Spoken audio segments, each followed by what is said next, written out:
Adeline Villar Moratillo sa balita.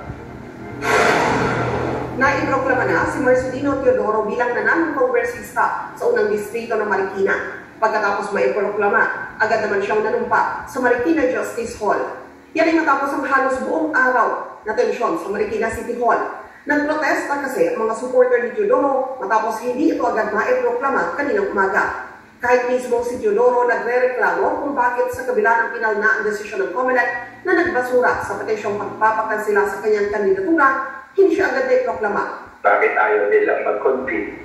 Ang sinasabi nila, kailangan ka raw mag-order ng COMELEC NBank ng resolution na inuutusan silang mag-convene.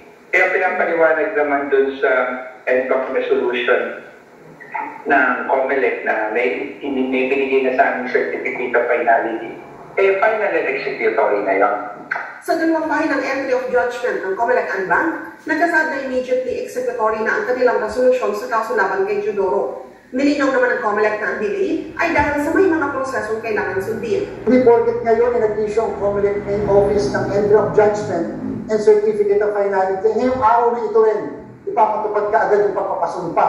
Maaaring ine-exercise muna ng City Board of Canvass o yung tinatawag na due process sa pamamagitan ng pag-i-issue ng notice doon sa mga partido, so whether sa nanalo o natalo, na sila ay magkukonvene upang gawin, isagawa yung pinag-uutos sa kanila ng Commission NBank. Ang petitioner naman sa kaso nagpasaklolo sa Korte Suprema para questionin ang desisyon ng COMELEC. Naisumite ang petition kahapon, pero hindi kasama sa mga natalakay sa NBank na mga maestrado kanina. Sabi ng SC, kung urgent ang petisyon, magkakaroon ng special raffle dito. Well, that will depend because it has to be assigned to actually raffle to another. So, if it's urgent, there will be a special raffle. Adeline Villar Moratillo para sa Mata ng Agila. Matatag, matapak, matapak.